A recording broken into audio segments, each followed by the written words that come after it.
Yeah.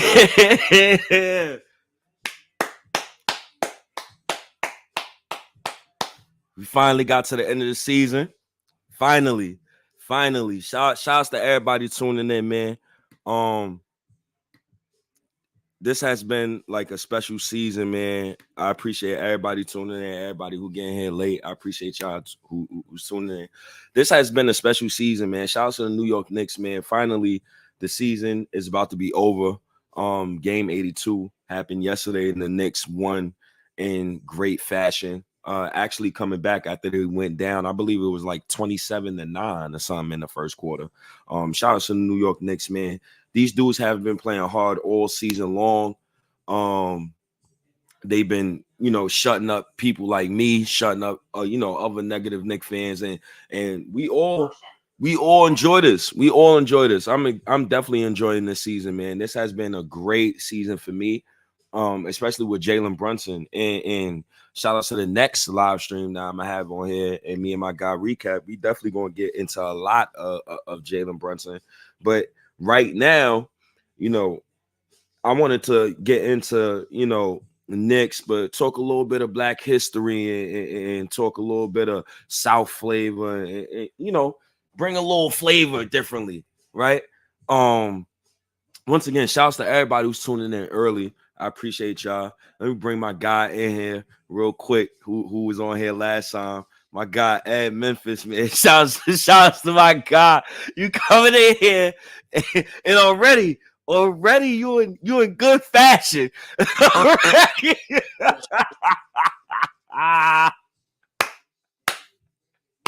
Man, you stay ready, you ain't gotta get ready.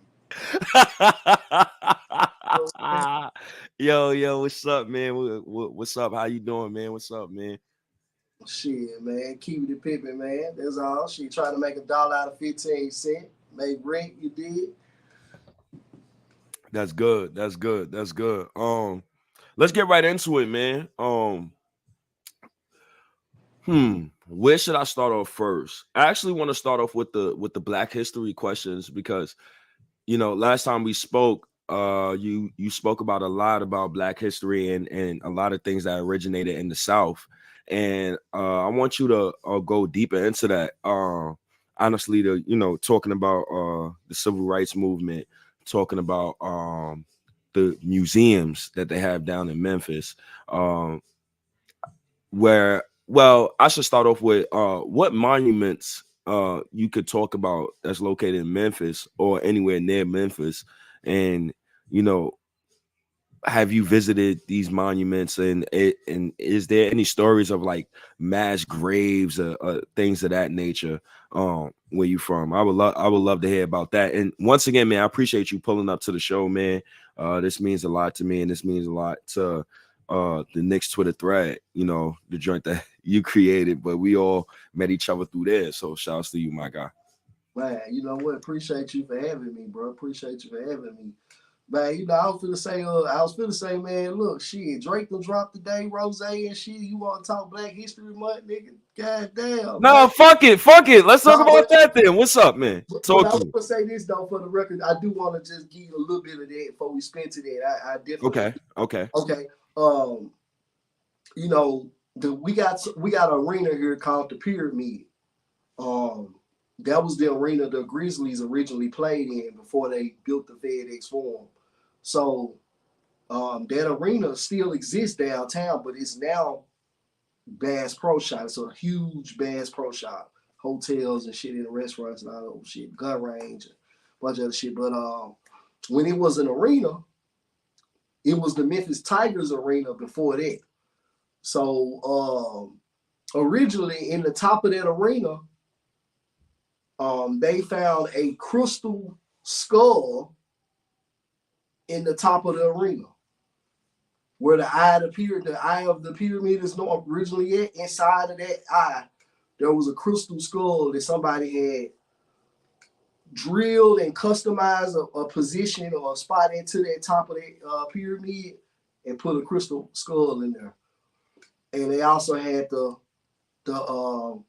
statue of Ramsey, Pharaoh Ramsey, outside. So any of your your followers, and I know New York. One thing I gotta say about New Yorkers, y'all some country bumpkins too.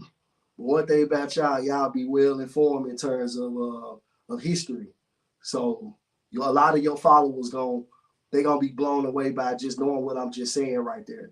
That there was an actual real crystal skull that they had taken and put in the head at the top of the pyramid. A crystal skull, nobody can see it. They just so happened to go up there and do work one day, and some people found it sitting in the top. It was perfectly sat in there where it would have never been exposed. And then on top of it, having the pharaoh, the statue of the pharaoh Ramsey, sitting outside. They eventually removed the skull. Once he got out, that there was a skull, the crystal skull up there at the top. They removed the skull, and then the pharaoh Ramsey, they removed him from the front of the arena as well.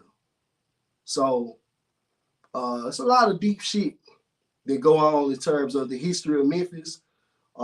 Just because where it sits, it aligns pretty much in the center of the country.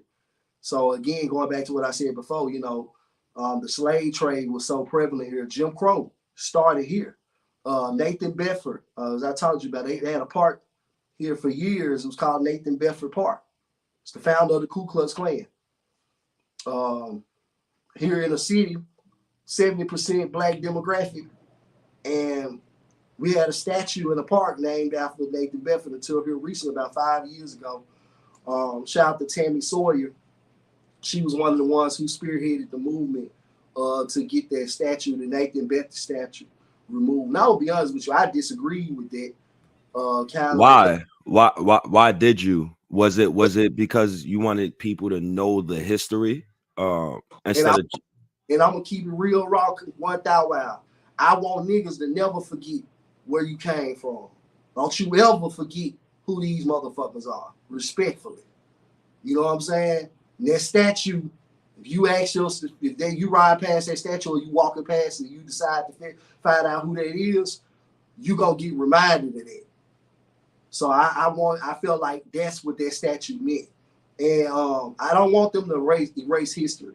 That's what you got going on right now with the laws and stuff. They change it down in Texas and Florida to where, they're not even allowing you to teach certain black history in school anymore. Pretty much are taking black history out of the curriculum as far as state-funded programs are concerned. So, and I feel like that statue lends to that, even though I know, shout out to Sammy Sawyer, that's like my fam, fuck with her and everybody else who was a part of that. Kudos to them, because it's kind of a catch-22, because I respect and I totally understand where they coming from in the sense that they feel like, they don't want to have to live and see that every day. I totally get that. Totally understand it. But I also get the side, I feel like we should never try to erase history. You know what I'm saying? And you need the reminders of good and evil so you can know the reality of both. So that's how I felt on that. But that's just, leaving you a little bit of piece of Memphis history. So, yeah. But, yeah. Nah, what you was about to say? Continue, my bad. Nah, I'm saying on to this Drizzy and Rose shit, man. It's popping. So just getting on the hip hop tip. I feel like hip hop is trash right now, me personally, because I only listen to like a select group of people. Like I only listen to like Griselda and Banks, 50, Street. Like, you get what I'm saying? Like Nas, Jay-Z. Like I only listen to like that type of rap now. Drake, they need beef, man. Pause. They need to have smoke, man. I'm sick of the whole everybody kumbaya. I'm sick of that shit in the NBA too. I'm sick of all this old everybody friend patting each other on the ass shit, man. I'm letting somebody get punched in that shit. And then, you know what I'm saying? I'm just keeping 100, bro. That's what generation I came from. All this shit soft, man. I don't want nobody to get back to killing each other, nothing in the rap shit. But I want us to get back to this here. We can get back to these bars and prove to everyone else outside of hip hop culture, not race. We're just talking about hip hop culture. Outside of those who are involved in hip hop culture, that the hip hop culture can have this competitive competition and we can do it without motherfuckers getting killed. And that's why I hate J. Cole bowed out like that. I feel like he was one of the perfect people who, if anybody can have a battle beef, rap beef or whatever, they can trade bars and go back and forth. And his camp should be mature enough to know how to separate that. Nas and Jay-Z already did that for us, so they showed us that's possible, right? You had Jay talking about nothing in Nas' baby mama's car seat, leaving the rubber in the car seat type shit. I ain't gonna lie to you. I don't know if I could have held on with them. I'm ready to fight in person. You know what I'm saying? But they was mature enough to be able to go back and forth with them bars, and Jay let his camp know, hey, it won't be no physical confrontation. Nas let his camp know, it won't be no physical confrontation. Both of them camps, you know this, both of them camps got hitters around them. Ain't even no way you survive all these years and ain't got no chain snatch. You ain't been jumped, had your chain snatched or none of that. You got some motherfuckers around you. You understand what I'm saying?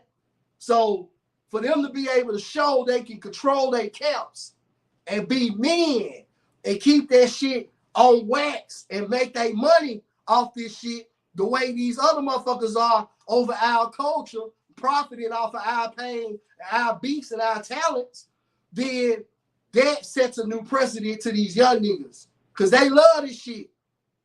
They beefing because that's the competitive blood in them. It just get too far. And that would have been an opportunity for these niggas to show y'all, hey, bro, we can do this. Gucci and Jeezy, niggas got killed in that beef. Gucci killed the nigga. Jeezy sent niggas to get him killed or whatever, allegedly.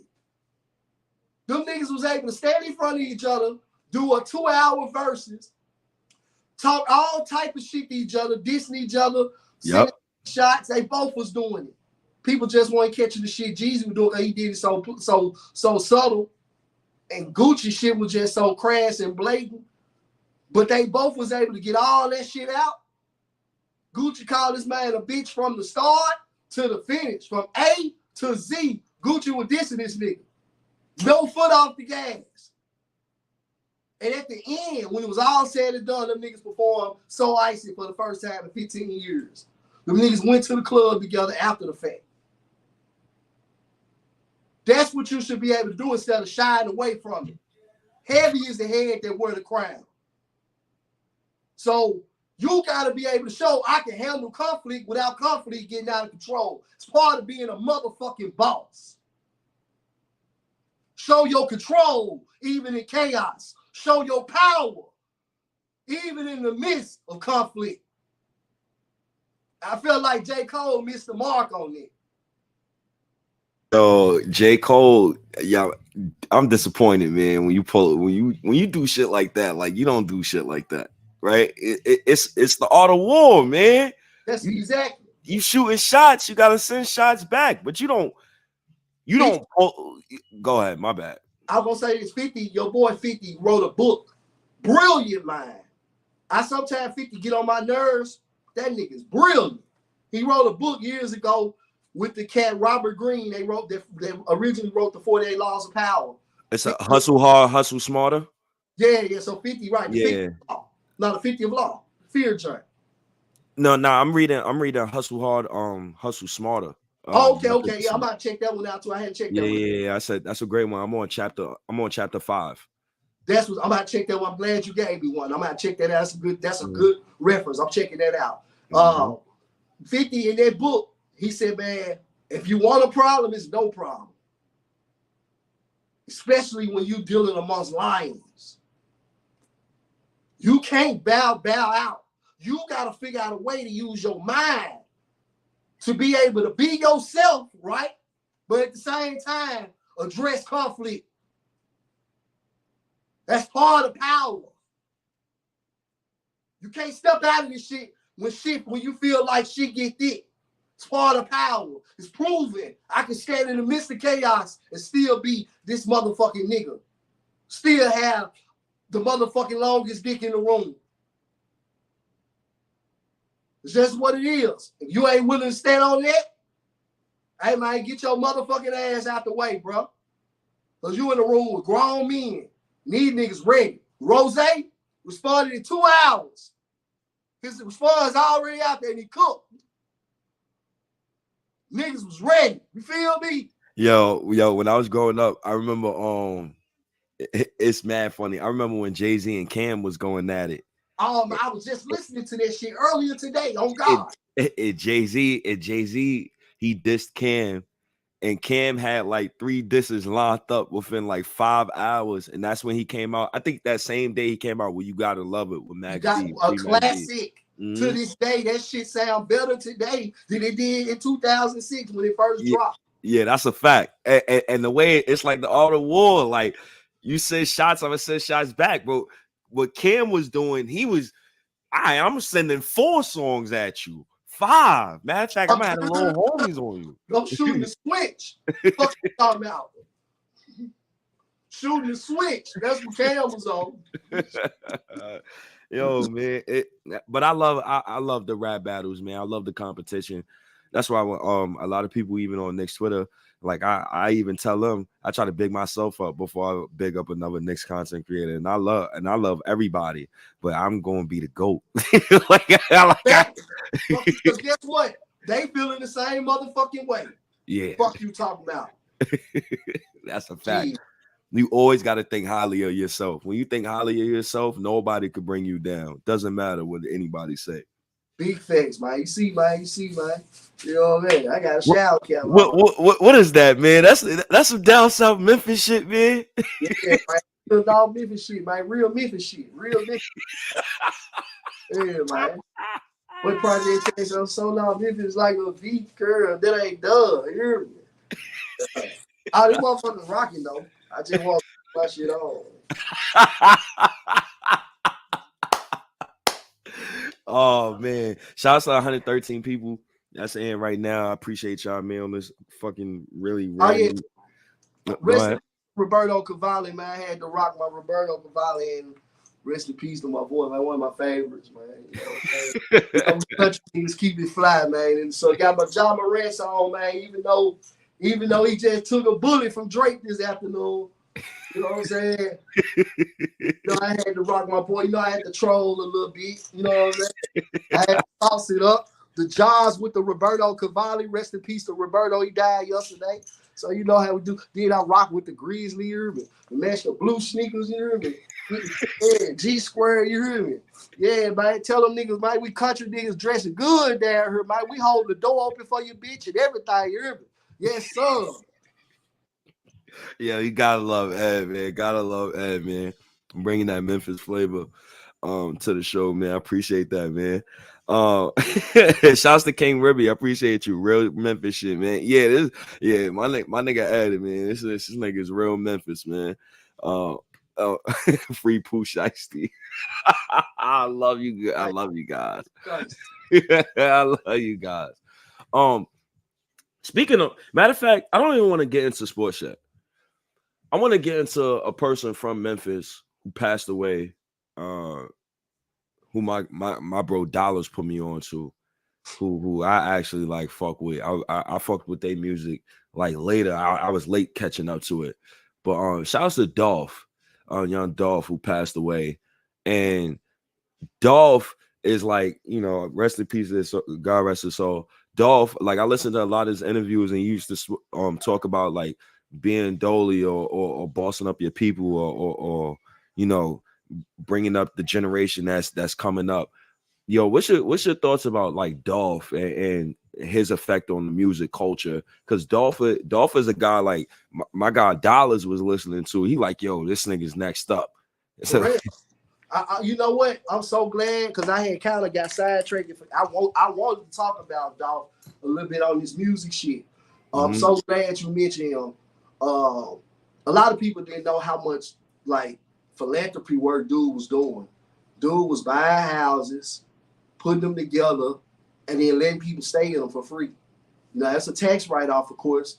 You get to write it off as a loss to a certain degree, but still the fact that he thought of a way to not just pay taxes or blow his money or wastefully use it, but he figured out a way to take his tax dollars and apply that to helping somebody else versus just giving it away the easy, the lazy way, paying your tax bill. So instead of paying that tax bill on those dollars, he took those dollars and bought houses. That's the type of nigga you was dealing with, bro. Dolph took care of a lot of folks in the city, man. As far as just, you know what I'm saying? So a lot of people, opportunities came at the success of Dolph. So Dolph fed a lot of people. He was a good dude, bro. I got plenty of people that's been around Dolph. I didn't get to meet Dolph, but I got plenty of people that's been around Dolph. My cousin actually dated Dolph in high school. They went when Dolph used to work in Liberty Land and shit. So, in fact, he kind of threw some shots at it in a few of his songs, and I still be bumping them hoes. This shit funny as hell. But anybody would tell you, bro, when he around, like if he came in the studio, if Dolph came in the studio, Dolph would pay for anybody's studio time that was around. Any other new artists that was in there, putting their money up, buying studio time, Dolph would cover their studio time. He covered everybody's studio time in the building that night. He don't even got to know you. If you happen to be in there and you had studio time, he'll cover the bill so you get your refund back. I had several people tell me that about it. They don't have nothing to do with each other.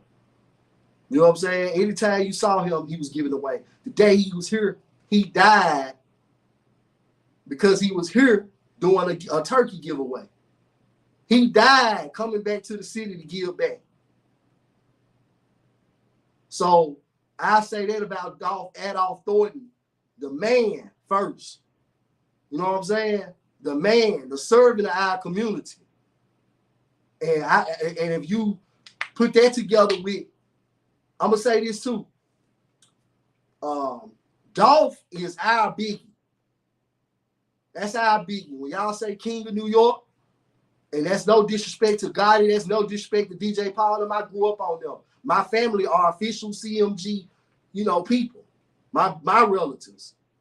I'm from North Memphis. I'm from that side of town. I grew up around same people with Dolph. with Gotti. I grew up seeing Gotti around when I was younger. So that's home team for me, if anything. I'm on that side of the fence where I'm from. But Dolph is still the Biggie of our time. And I wouldn't say that just for Memphis. I say that for our entire generation. Because in terms of impact, like Dolph was so big, a lot of black people don't even realize how big he was internationally. Dolph was so fucking big, bro. It was crazy. And the one thing I don't like about, I hate that the stigma is on Southern rappers and rappers with drip that be sauced up. You know what I'm saying? They're not considered lyricists. We don't see them as lyricists. When we think of conversations with lyricists, we don't think of them. I think that's fucked up to a degree. Because it's almost like you got to dress like you smell like shit in order to be respected as a fucking lyricist. Nigga got to wear a motherfucking plain Jane hoodie to be respected as a lyricist. I think that's kind of whack because when you listen to Dolph, bro, lyrically, I listen to everybody. I'm a Nas fanatic. Jay, Pac, Biggie. Oh my God. Nas and Biggie and Face, that's my five. But when it comes to Dolph, lyrically, I put him up there with some of the greatest of all time. Lyrically, if you listen to Dolph, the wit, Dolph once said, money blue, diamonds too. Ain't no rules, nigga. I went swimming and lost a Rolex in the pool, nigga. Fuck is you talking about?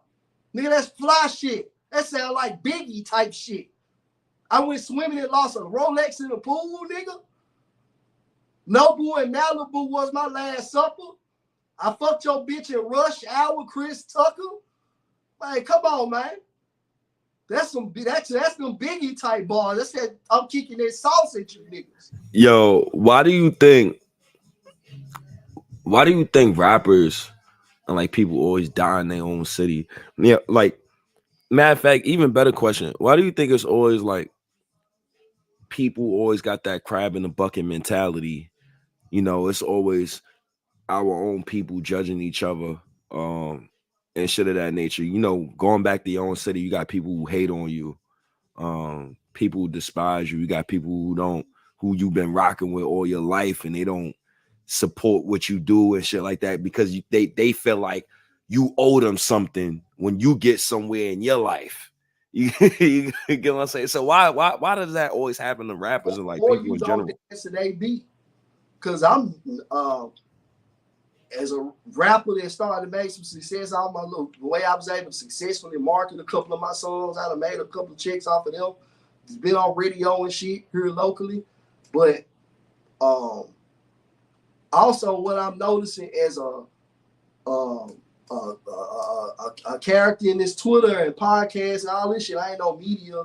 I don't really consider my podcast. I'm just Ed. I don't know what the fuck that is. You know what I'm saying? But and not in terms of fitting in that space. But I've noticed with this, I got some fans. Shout out to the fans that fuck with me. Definitely got some supporters. But I noticed a lot of hate with that. Here locally. I'm talking about just in with sports. Being on Twitter. I have I can post something and look at the numbers and then see you got 10, 20,000 views, but it only got 20 likes. So I mean, I know y'all seeing, you just ain't fucking with me. You ain't supporting for whatever reason. Now, I talk my shit and I swallow my spit. But one thing about me though, I'm the same cat. When our local politicians run for office, I'm over there with them packing together school bags and putting together school bags, putting my money in with them.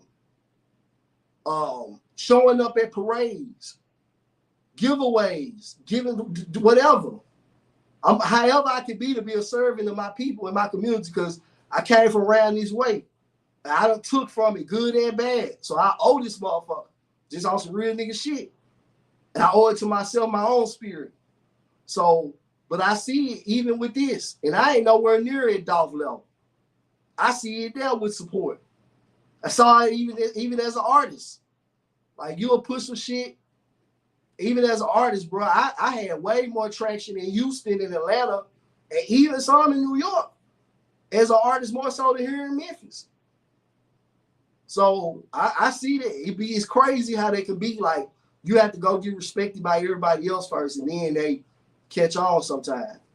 That's fucked up, but that's how it is. Like our people have this mentality where we don't want to be the first ones that support, and it's crazy because in opposite cultures, sometimes that their mindset is we want to be the first ones. How can we be the first ones? We want to say we was on first. And they gonna see to it that you work if they decide to do that because they stamped you with their money, their name, whatever. So yeah, I see that. And I think it sucks because the irony of loving your city, man. People don't know how much I love Memphis. I named my first daughter Memphis. That's how much I love this city, bro. Memphis is on my daughter's birth certificate, my firstborn daughter. So, yeah, I love this city. But I see it even too sometimes. It's a lot of work to put in to get the respect and the love from your city. And even when you get it, it's still a faction of people who don't like the move that you make. It might not even be money. It might just be they don't like that you don't move, you don't dance to the beat the way they want you to. And truth be told, you got some people who they'll support you. I learned this too, especially with this Memphis Grizzlies Twitter shit. I learned this. You have some people that they'll slick support you at first. They really didn't kind of like you anyway. That was already kind of on the fence. And the moment that you do something that they feel like validate the other side of how they feel about you, the truth, oh, fuck you. Fuck that person. Fuck you. You know what I'm saying? And that lets you know deep down you really felt that way anyway. For you to be that quick to go that cold on the nigga, you really felt that way anyway. You just didn't have what you felt like was a valid reason to go there first. till you finally had one, or you felt like you had one. So, but you know what? That's the irony of life. We gonna all die one day. Everybody that walk in and step in this motherfucker, everybody got an expiration date, guaranteed. So the key to it is don't be afraid to fly. Answer to your calling in the biggest motherfucking way you possible. And with that being said, shit, I'm the type of nigga, I live for haters. I've learned to haters, sometimes, you know, you human. I've learned to naturally, see, I realize I'm too raw to be the most liked person in the room. I'm too honest. So I had to learn to embrace being the heel or the villain. I'll make a nice villain because deep down I mean well. But I don't mind leaning into being the villain. So with that being said, I learned part of being the villain is you got to embrace the hate. Instead of the hate bothering you, you have to program your mind and your spirit to feed off of it. How do I get more of it? I ain't got enough haters talking today. Where the retweets at? Where the quotes on my shit? I don't got enough. I'm getting nervous. Niggas is starting to like me now. I don't want to be liked by these niggas. Because they don't talk about you when they like you. They talk about you when they hate you. Yeah, yo, that's real shit, yo. that's real shit. And it's crazy because me and you had personal conversations because last week, I think I forgot what I said. I think I said OG and Anobi soft, and then people kept coming at me, and I got to a point where I was like, the nigga played 40 games every year of his career. It's not even an opinion. It's a fact that he can't stay healthy. So you just got to the root of why you feel like he can't stay healthy. Just that fucking simple. it's like you soft. And then people kept attacking me. In the world, you don't have to stay soft, but you soft right now till you do something different. I mean, hey, and then you wrote me like, yo, you should feed off of that shit. And you know what movie I watched, Ed, that put me in like a different mind state? I watched Godfather for the first time in my life. Beautiful movie. Oh my goodness. From start to finish. But the part that really opened my eyes to like being a boss was the meeting.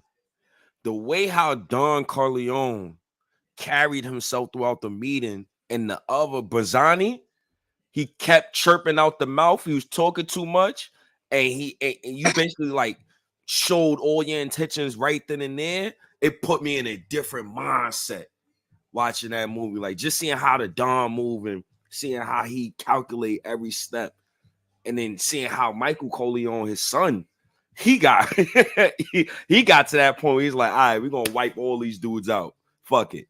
We're gonna wipe these dudes out and we gonna take over. Everybody gonna have to come to us. But the planning, the way he was respecting everybody, the way he told dudes like, yo, when have I ever refused the accommodation? So that means that he been showing love for years. So like the amount of respect he got, and he always kept his cool.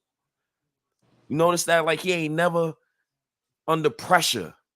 It never felt like he was under pressure. So like I watched that. I say, yo, you know what? Yo, you right, bro. I need more haters. I need more people saying your shit trash. That's fun. I know you love Kobe. You know the beautiful thing about Kobe?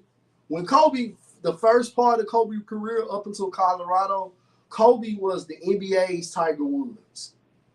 He was clean, McDonald's commercial, TV shoe deal. He was, clean cut,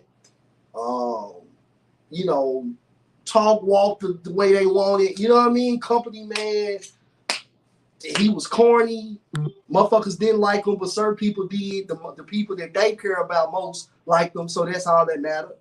And that was a larger base. The larger base loves him because they don't care nothing about being tough or original or none of that. So they hated Kobe deep down inside, but they had no reason to say nothing about him. Then Colorado hit, and everybody who really never liked him anyway, but couldn't say nothing because they had no reason. He was cookie cutter clean. All the hate came out then. And you saw people hating him, talking about he was going to go to jail. I remember that time period where people with the ESPNs was talking about him doing life and all that shit. Like all that crazy. They were really hyping that shit up. You know what I'm saying? And Kobe leaned into that instead of tearing him down and him rejecting it. He embraced it. Oh, they want me to be the bad guy? The Black Mamba was then born. Man, when he got tatted, he ain't had no tattoos to the end. He got tatted during the rape trial. Cut his hair. Started looking more like a cold-cutted, professional silent killer. And Black Mamba was born. Instead of crying and looking sad like he was in Philly, at the All-Star game when he won MVP and they booed him in his hometown. When they boo him now, Kobe was smelling that shit, inhaling it, loving that shit, embracing it. Called himself the Black Mamba. Yo, Kobe was... Yeah, Kobe different. I remember during those times too when I was younger, growing up, and just watching Kobe and his maturation as a basketball player. Wow, like, and I didn't think like 15 years later when he retired, he'd be the player that I admired after he retired. And what I admire him for is like his work ethic was insane, bro. The work ethic was insane. The wanted. The I'm waking up 4 a.m. I'm going to train like 4 or 5 times a day. Like that was real with Kobe. And I respect the hell out of Kobe. With that said, let's get into this basketball shit, man. Because obviously, Memphis Grizzlies, these motherfuckers been tanking since fucking December. Understandable, John Moran is hurt. You damn near your whole team is out. But at the same time, you always get bright spots. And there was something you said to me on a space a couple of weeks ago, and we was just genuinely talking about basketball. And you said if a star player goes out, and then you compared it to the Knicks, right? So you said when a star player goes out like John Morant, your team is still supposed to stay afloat regardless, because that means that your foundation is set and your pieces is in the right place, right? You said when John Morant went down, the Grizzlies got worse. That's a red flag because that means the foundation is not set. Because even if this guy is out for a long period of time, you should still be able to stay afloat. This season, shit went to shit, right? So I want you to explain like what's your thought process going into this off season.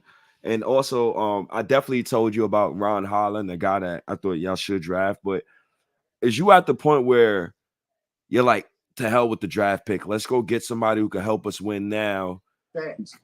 Because we got John Morant, you got Desmond Bain, you got basically the pieces that you have right now.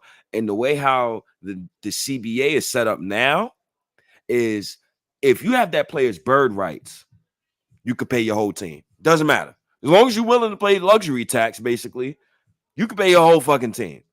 So how do you feel about that bill before we get into this next talk? We'll say that for last, but how do you feel about the rebuilding process with the Grizzlies and what do you want them to do this summer?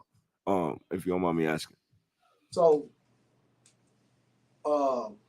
in Grizzlies Twitter, I got this thing I call them Grizzly Land. Cause it's like a bunch of, pipsqueak kind of it's a lot of pipsqueaks and our little, cause you can tell a lot of motherfuckers they don't really watch ball. And they don't really know ball like that. Not all. I don't even gonna say half, but it's a good portion. A big portion, large enough to where they loud. And they'll tell you Oh man, all we gotta do is put, get us a Andre Drummond or Isaiah Hartenstein, and when John them get back healthy, we gonna run the West. And they don't realize one of the problems is we've only won one playoff series the 3 years these guys have been established as the core three. I'm talking about Jaren Jackson, Ja Morant, and Desmond Bain. Right? So there's been 3 years that they have been together as the core.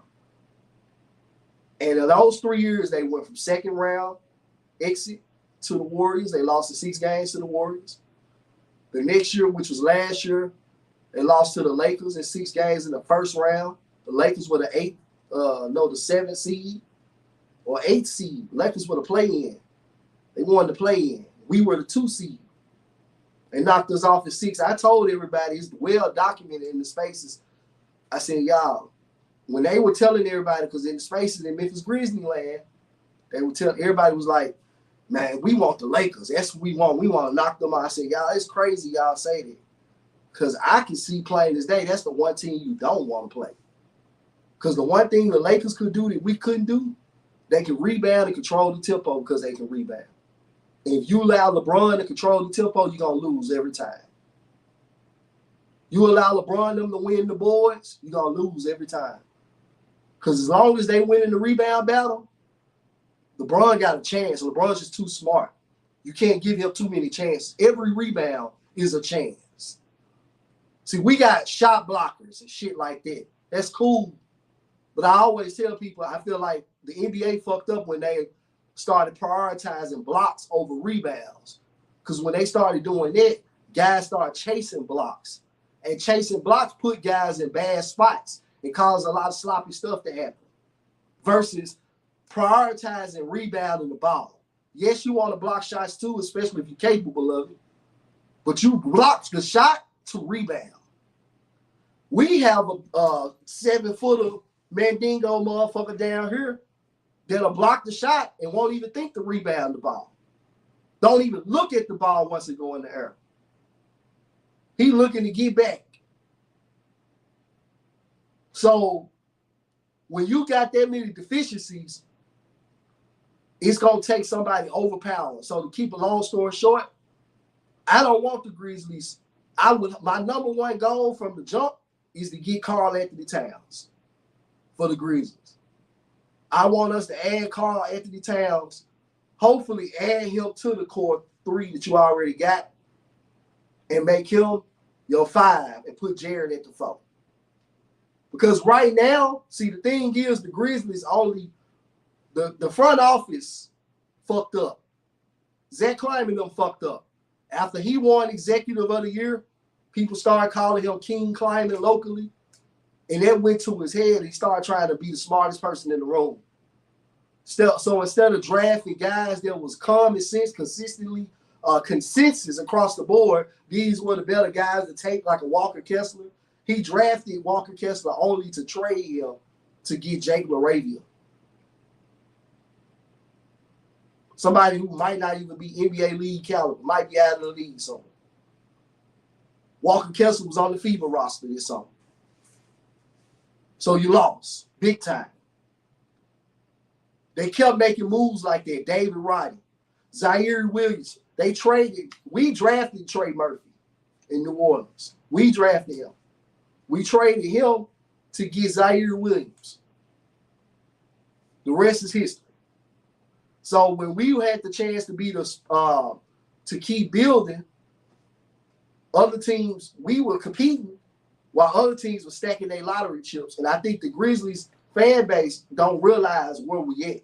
We fucked up big time. Because we weren't really never supposed to be one of the championship teams.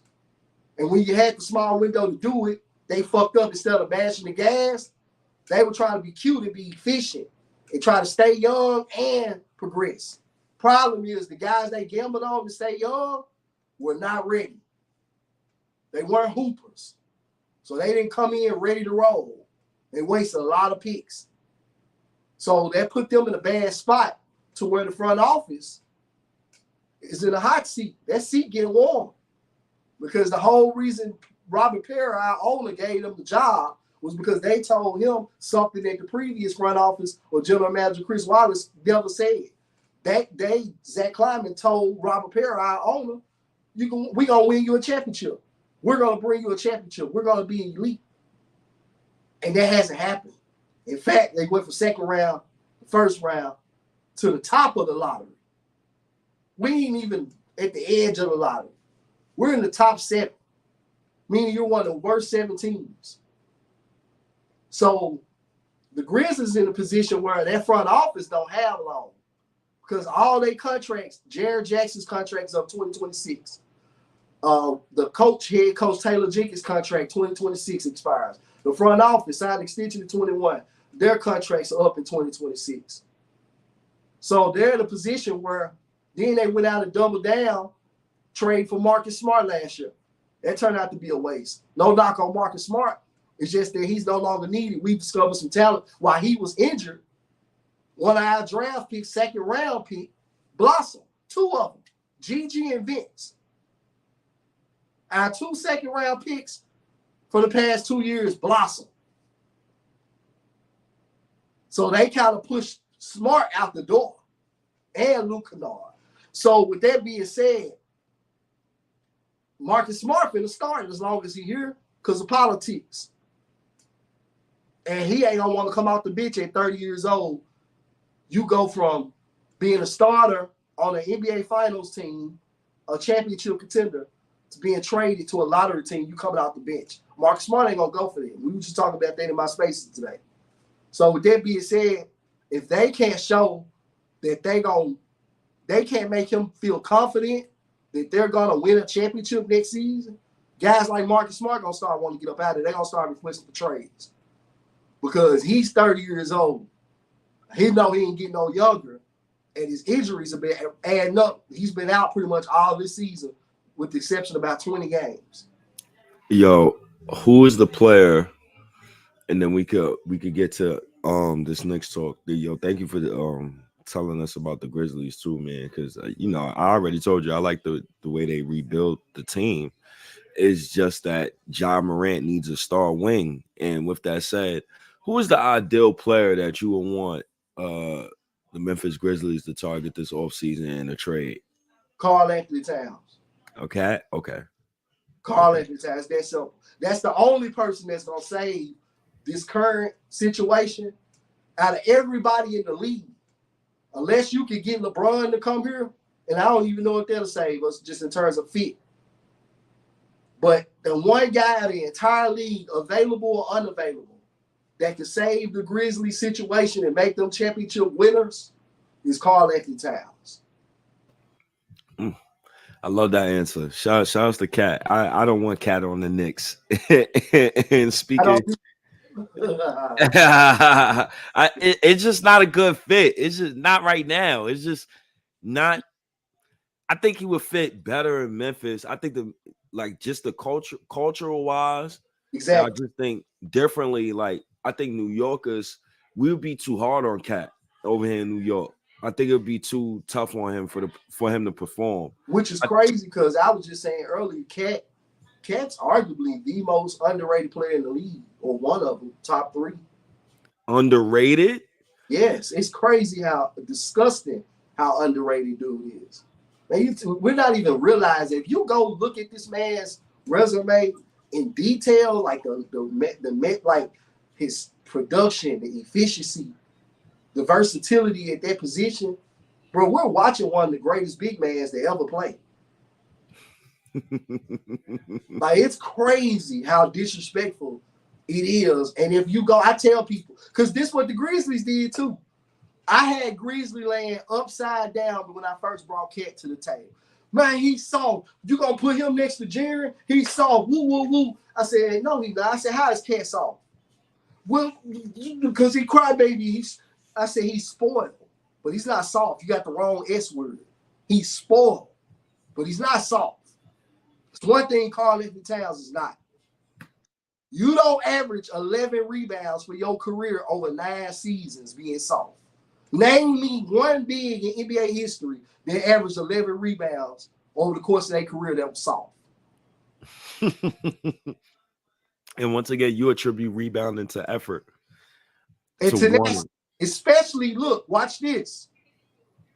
He shoots 5 attempts per game Yes. out on the three-point line. Yes, he do. So guess what that means? He's out on the three-point line a lot. And And he's yet still getting. somehow he able to haul ass and get in there and still get Yeah. 11 Nah, you're right. Listen, I love Cat. I just don't want him on the Knicks.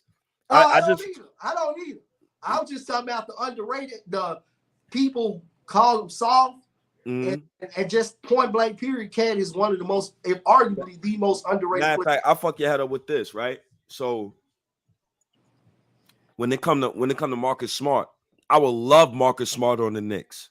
Ooh, you know what I'm saying? Because he'll do great. You get what I'm saying? It's different dynamics. You get what I'm saying?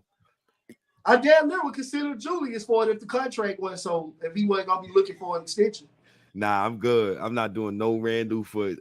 I'm not trading Randall this year. And let's get right into that because, once again, shout out to the Memphis community. Shout out to the 210 people that's in here right now, man. I appreciate y'all, man. Ed is here again. Respectfully, he's here again, and the reason why he's here again because everybody said, "Nah, man, you gotta get that guy from the South on there again, man. State, man, we love that guy, man. He's good buddy." With that said, getting into Julius Randle and the Knicks in this build, I would love for you to talk about Julius Randle and my stance on loyalty. So I'm not interested in trading Randle right now. The reason why I'm not interested is because he got us to where we are at now, right? He helped us get to the playoffs. RJ, he part of that too. That's true. RJ did more in the playoffs than Randle did. To be honest with you, he did. Yeah, shit. That's true. But you coming at it from a business standpoint. I was coming at it from a sentimental standpoint. I wasn't going. You get what I'm saying? I wasn't going to come at it from a this guy. We traded this guy because the piece fit better, and this, that, and third pause. But the piece fit better. I don't know what sentimental aspect is into it. The nigga just started acting like he cared about the fans. For years, the nigga wasn't talking about it. Motherfucker thought he had some type of problem. You want to keep it 100? Shit, nigga just started acting like he got some sense this year. Just started kicking it with fans and realizing, nigga, you ain't no motherfucking enemy here. Fuck is wrong with you? Nigga, we want you to succeed in New York. Fuck. Come shoot ball with us, nigga. Pull up to a podcast sometime. Fuck is wrong with you? You in New York, nigga. You ain't in Idaho. I just wanted to say that I didn't want to trade him because of loyalty. At the same time, I feel like if the right trade comes along, you do have to make a necessary trade. I just don't see that trade yet. What do you feel about Knicks fans saying that loyalty means more than just trading a set player, and the point of you bringing up us trading RJ Barrett in the middle of the season? And I say this. I think at the end of the day, motherfuckers know what's up. It's business. But I think first, I'm gonna be honest with you. I don't think they're gonna trade Randle this summer. I think they're gonna go get Donovan Mitchell. We all know it. That's what probably what's gonna happen. They're gonna at least see how that look first before they decide to move off of Randle. So I'll say that first. I think they'll be able to use guys like Bojan, the picks, and maybe another contract. It might even have to fuck around and be Mitch or some motherfucker. But I think they'll be able to keep him. But somebody else can contract him to make it work with the picks. They ain't got to move a lot to get Donovan Mitchell now. Because the word getting out that he's not going to re-sign. So they going to have to get what they can or double down and take a gamble and try to get to the finals. Because if they don't get to the finals, he gone. So with that being said, I think we're going to end up I think the Knicks going to end up getting Donovan Mitchell to add him to the equation first before they move off around. I don't like the fit.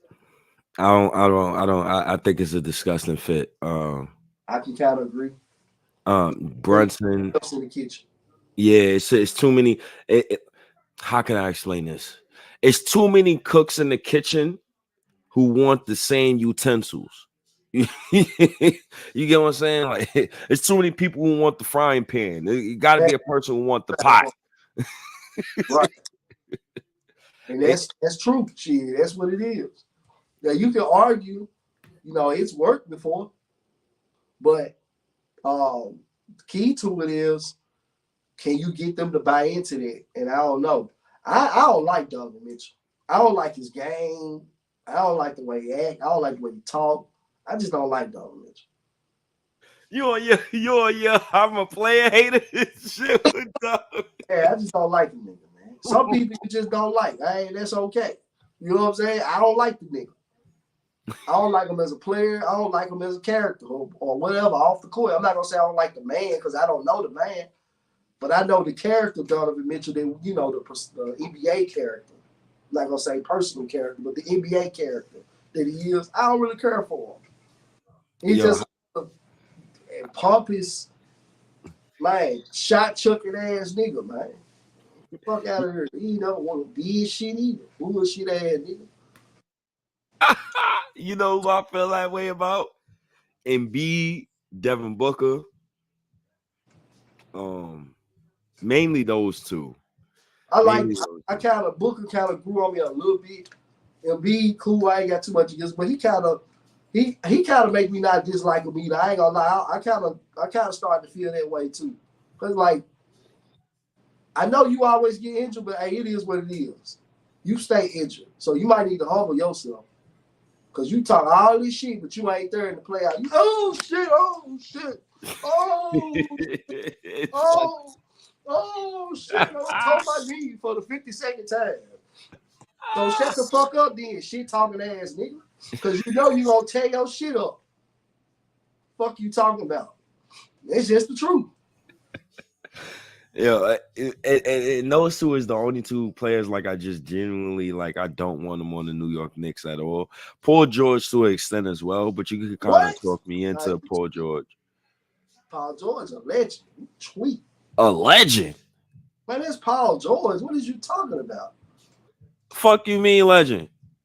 See, we supposed to have this conversation too, motherfucker. All right, we can have that. Did we? Fuck you mean legend? Well, you talking about one of the greatest ever, bro. Look what Paul George did.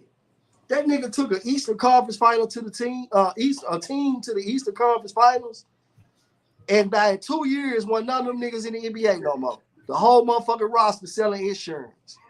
Fuck is you talking about? Melo ain't doing that. Yo.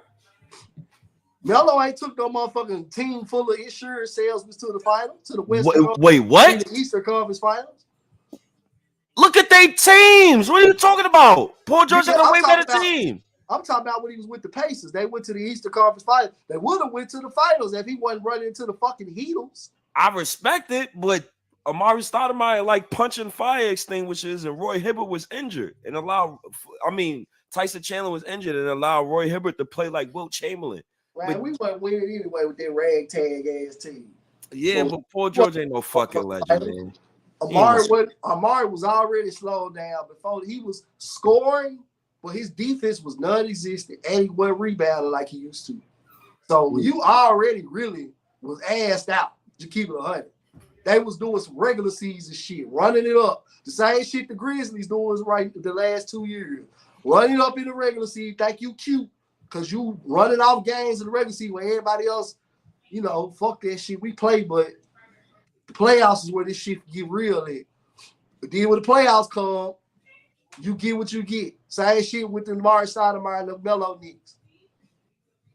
Yeah, I got a question. I think this is a great way for a great last segment for me and you. Great last segment. Melo shit. Yeah, nah, it's good. It's definitely some Melo shit though. Hey, shouts to Paul George too. We said Paul Pierce. Paul Pierce. Yeah, remember that conversation? Paul Pierce versus Melo. Yo, you is so I want the smoke, bro. Respectfully, I love the truth. I love Paul Pierce. Like he would never be Carmelo Anthony. Like Bro, it's he no. don't want to be. He better. He got a motherfucking ring and a Hall of Fame. So because he got a ring, he better. I mean, he was. Look what Paul Pierce was doing with the Celtics before KG them. They was in the Western Conference Final. The only thing he had on that team was Antoine Walker. Oh, you get it mixed up. I don't know if you drunk. I don't know if you sauce. Nah, you don't remember. Hell no. That was KG. Nah, this before KG them, dude. Paul Pierce ain't never get to know nothing. Yes, Not in the Eastern Conference. Yes, he did make to the Eastern Conference Finals, brother. Before KG them got there. Go look your shit up. Nah, man. I remember watching it. Because, matter of fact, who did they play in the Eastern Conference Finals? I bet the listeners know. Ask them, tap in. I already know. I don't remember Paul Pierce nothing in the playoffs from 2000 to 2008. Paul Pierce was in the playoffs consistently. That team with Tony Delp, Walter McCarthy, Eric Williams that was on Housewives and shit with Jennifer, all of them was on the same team together. But they was in the playoffs consistently, at least 4 years straight. Then they went to the Eastern Conference Finals. So he went to the playoffs in 2001, 2002, 2002, 2003. The next season and the season after that, 4 straight years. Then he had a lull, 06, 07 that season, and the 2007, 2008 season. That's when he won the NBA Finals. So he had a 2-season lull. I just feel like, and when that 2-season lull hit, they was totally rebuilt. That team was so bad, and the East was rolling. Shit. Right. So I'm just saying, Paul Pierce was doing that with nothing. Even the team that went to the Eastern Conference Finals, they had shit with Walter. Yeah, but Paul Pierce played with 3-4 Hall of Famers. Paul Pierce. I get that, but he did. But this is my point. He already had made a name for himself before they got there. They were already contenders before the big three got there. Before Ray and KG got there. But even thought about them getting there. Melo resume is better than Paul Pierce resume before Paul Pierce even got KG and Ray Allen, because Melo made the playoffs every season. Nah, I mean, because this is the reason why. Melo had a better situation. They had better talent around him. Melo came in with Chauncey, with guys like, who was it, Chauncey? No, Andre Miller at first, who was one of the best point guards in the league. Then it went from Andre to Chauncey Billups and Allen Iverson. So and Kenyon Martin. And he had Hilario, who was one of the but look who he running into in the playoffs. That's not fair. Paul Pierce won with 3-4 Hall of Famers. Melo was running in the Hall of Famers in the playoffs, bro. Paul Pierce knocked off Kobe for that, though. Yeah, but with KG and Ray Allen. I mean, Melo had his help. He had Tyson Curry, like you said. That's not KG. It did. I mean, he had Chauncey Billups. He had Allen Iverson. That's not Paul Pierce. I mean, and Ray Allen. You had Allen Iverson averaging 25 a game. Come on, AI was 33. Come on, man. He was still averaging like 25 a game. Come on, man. Come on. I mean, and you had Kenyon Martin in his prime. They did, but come on, man. I don't think that's fair, man. Shouts to the chat, man. Kev, yeah, that's facts. That's a fact state. Shouts to Kev, man. He's tuning in. Shouts to King Ribby too, man. He's been definitely supporting the chat. Melo would destroy bum ass Paul. Appreciate you, King Ribby. Man, Melo was a shot chucker. Y'all ain't like y'all don't remember in the playoffs. They might used to make us sick to our stomach when Mike Wilson would let this goof ass nigga constantly run ISO 50 times into the ground. Man, y'all don't remember that shit, bro? Who you wanted to pass it to? I mean, I get it, but damn. Who you want to pass it to? You should have did what Paul. Somebody, you need to speak up. Closed mouths don't get fed. That's part of being one of the best ever. Kobe spoke up. Kobe said, hey, man, y'all need to give me some motherfucking help. There's some bullshit. That's what greats do. Greats speak up. Closed mouths don't get fed. So you want to be Mr. Melo, smooth ass nigga, You ain't got nothing on your fingers as a result of it with your smooth scoring ass. and this goes to much respect to Melo, though. I love Melo as a player, by the way. We're just talking shit. I fucking fuck with Melo. Melo a legend, y'all. I'm not disrespecting Melo, but let's keep it real. He's not Paul Pierce. He's way better than Paul Pierce. Paul was a real winner. Paul figured out how to win. With 2-3 Hall of Famers. But I mean, he was a contender before that. They was in the Eastern Conference Finals right before they got there. Nah, bro, they had a 2-season law. Oh, that was because he got hurt. Everybody got hurt. But he came right back. Hey, when it's all said and done. And this another thing too. Let's stop bullshit. KG and Ray Allen was not in their prime when they got to Boston. They was not in their prime. They were still all-stars. Them niggas was already in their mid-30s. They were still all-stars. Declining all-stars. They were more so all-stars. That's the same thing. They were declining though. But they made it happen. So it ain't like he was playing with the Heatles or, you know what I'm saying, the Warriors and those shit like that. Come on, let's keep it real. I mean, what championship team was total ass? But hey, he got a ring. Melo ain't got one. Melo ain't never even smelt. Melo ain't even got a Western Conference ring or Eastern Conference ring. He got that and the real one. You gotta give motherfucker they props, bro. Yeah, this. And then Paul did it versus stronger competition back then. Fuck you talking about. Paul came in the game with Jordan, Vince Carter, the Knicks, all that shit. Yeah. Add that off his fucking Rockets, man. I strongly disagree with everything he's saying right now. Carmelo Anthony and Paul Pierce is not even in the same realm of basketball player to me. Right here and Melo right here. I think Melo, in my opinion, is a top 10 small forward of all time, and Paul Pierce is just barely nudging that list for me. Crazy. I don't know. Paul Pierce actually had a better game than Melo. What? No. Paul Pierce, I'm gonna say this is the reason why. Nah. Paul Pierce was really 3 levels. Melo was 3 levels. He can shoot. He could shoot. Who got a better post game, Melo or Paul Pierce? Huh? Who got a better post game? That's a good question. Now, Melo post game way better. I get that to Melo. I know you ain't crazy, but the face up, Melo better.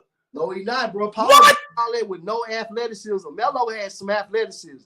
Melo face up. I get it. It's nice. It's Melo. But you got to give Paul Pierce some credit too. He didn't make the Hall of Fame doing nothing.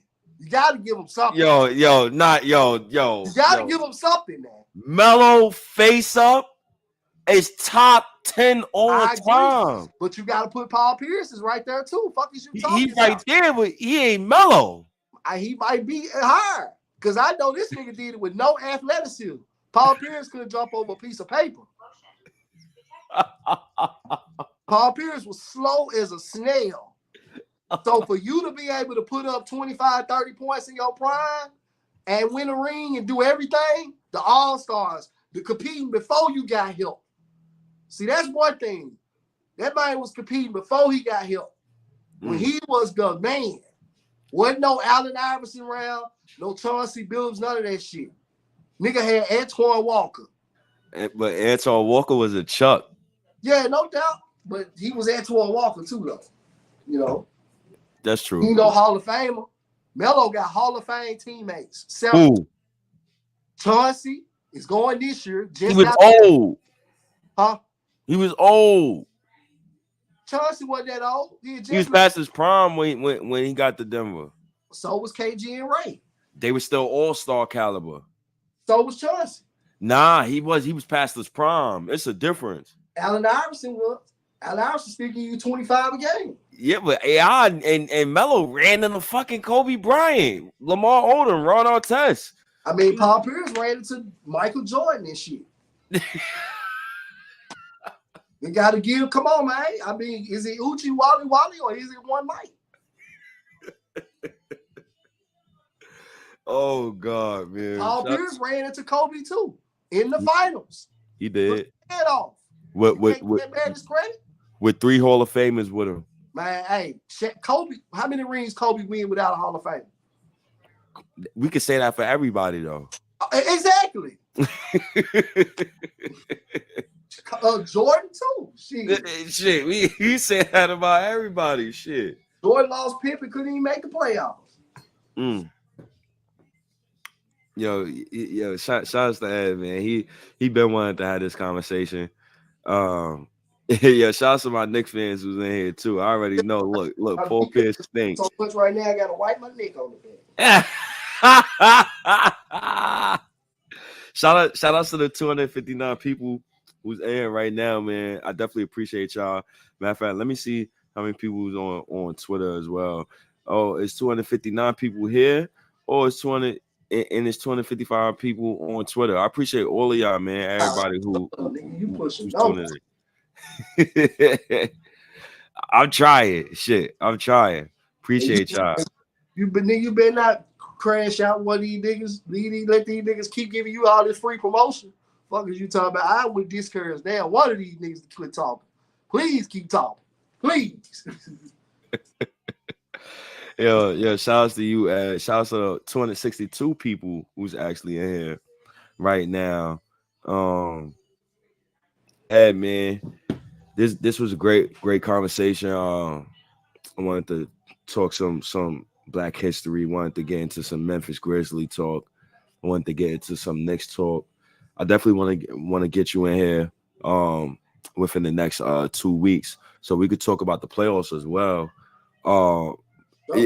Shout out to the chat, man. The chat loves you, man. The chat loves you. They say, yo, God funny, nothing but respect.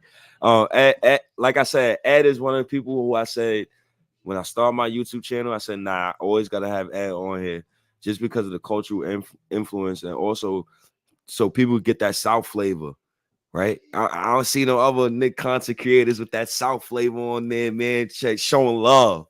We gotta show love. I gotta quit bullshit. I gotta start back shooting content. So as far as the podcast, I can go add you on there. Yo, please do. Please do. Hey man, what's your last words? I'm gonna get you out of here. What's your last words to everybody? To the Memphis community.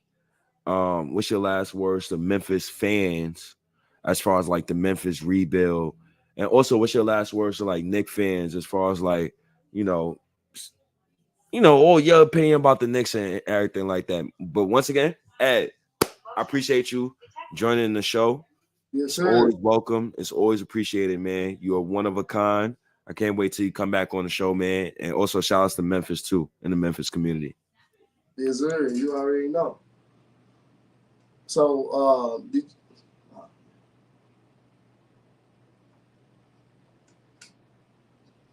am I still on? Okay. Yeah, you still on, motherfucker. Okay. That's that Memphis shit. He over here. Sound like the dismissal type. Niggas on the pose and shit. Yeah, that was the dismissal, nigga. Shit. Let me get to it then. Man, shout out to the city. Where ain't no pity, it's tough titty and shit get litty. You know what I'm saying? The M-Town representing. You know what I'm saying? Peace to my city, man. Pray for peace in our city, man. Pray for economic burst, man. Anything, but as far as the Grizzlies, man, we're in a situation now where it's really simple. Carl Anthony Towns. It's really that simple. You got the trade pieces, salary wise, to make it work. If you make it happen on draft night, when your assets are the strongest anyway, you only got to trade for $36 million in salary. So Carl Anthony Towns is the move for the Grizzlies. New York Knicks, to the rest of the Knicks, man, y'all don't want them? Cool. We'll take them down here in Memphis. We gladly take Carl. You ain't got to want them. I hope you don't get them. I'm hoping that CAA shit don't get connected. Let's bring them down here. We got a couple CAA motherfuckers too. Jared Jackson CAA, Luke Kennard CAA. You know what I'm saying?